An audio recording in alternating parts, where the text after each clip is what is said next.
Welcome back, everyone. Today, we're exploring what happens when classmates reunite after the holidays. David, how would you start a conversation on the first day back? Great question, Emma. A simple greeting like, "Hey, how was your holiday?" works well. It immediately shows interest and opens the door for a friendly chat. Absolutely. Listeners, notice how that question uses the past tense, which is perfect for asking about completed events. Why do you think this approach helps break the ice? It's casual, warm, and doesn't require a formal reply. It sets a relaxed tone and invites the other person to share as much or as little as they like. So, once the conversation starts, people often describe what they did. What are some useful words and phrases for talking about holidays, David? Phrases like, "I went to," "I visited," or "I spent time with family" are common. You can add adjectives, such as amazing, relaxing, or exciting, to give more detail. Listeners, try to use different adjectives to make your stories more vivid. For example, instead of just good, try unforgettable or peaceful. Exactly! This variety makes your English sound richer and helps people imagine your experience. Once your classmate shares their story, what's a good way to keep the conversation going? Follow-up questions are key. You might ask, "What was the best part?" Or, "Did you try anything new?" This shows genuine interest and keeps the dialogue active. That's right. In English-speaking cultures, these questions help build connections and make the other person feel valued. Plus, it encourages more detailed answers, which gives you more vocabulary to learn and use. Now, let's talk about grammar. What tense should learners use when describing their holiday activities?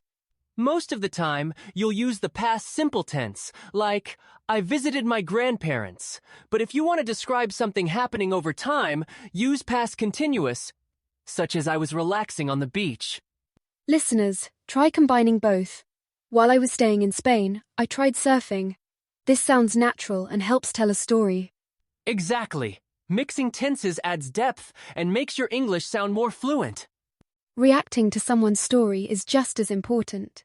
What are some natural English phrases for showing interest or surprise? You can say, "That sounds awesome," or "No way, really?" For surprise. If you want to be polite, phrases like, "That must have been fun," work well. These responses keep the conversation friendly and show you're engaged. Listeners, try using these at the right moments. Adding a short comment or follow-up question is a great way to show you care about the other person's experience.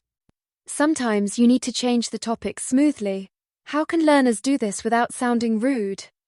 You can use transition phrases like, "By the way, did you?" Or, "Speaking of holidays, have you heard about?" These shift the focus politely. Listeners, these phrases help move the conversation along and introduce new ideas naturally. Exactly, Emma. It's all about keeping the flow and making everyone comfortable in the conversation. Learners often make mistakes when talking about holidays. What are some typical errors, David? Many mix up tenses, like saying, "I go to Paris last year" instead of "I went to Paris." Others overuse simple adjectives like "nice" instead of more descriptive words. Another common error is forgetting to ask follow-up questions, which can stop the conversation. Listeners, pay attention to these points when practicing. Try recording yourself and listening for these mistakes. Self-correction is a powerful tool for improvement. Let's touch on cultural differences. Are holiday conversations different in English-speaking countries, David? Yes, they can be. In some cultures, people share detailed stories, while in others, they keep it brief. In the US and UK, it's normal to ask about holidays and share a bit more. Listeners, understanding these cultural norms helps you respond appropriately and avoid awkward moments. And remember, if you don't want to share, it's okay to keep it simple with phrases like, "It was good. Thanks for asking." After talking about the past, people often discuss what's next. How can learners share their plans for the new term or year? You can use the future tense, such as, "I'm planning to study harder this term," or "I hope to travel more next year." These phrases show aspirations and goals. Listeners, notice the use of planning to and hope to. These are natural ways to talk about intentions in English. Sharing your plans is a great way to end a conversation on a positive, forward-looking note. To wrap up, let's challenge our listeners. How can they practice today's conversation in real life? Try role-playing with a friend or recording yourself. Use today's phrases and focus on following the natural flow we modeled. Remember, repeating and listening back helps you notice areas to improve. Don't be afraid to make mistakes. Practice is key. Great advice, Emma. The more you use real English, the more confident you'll become.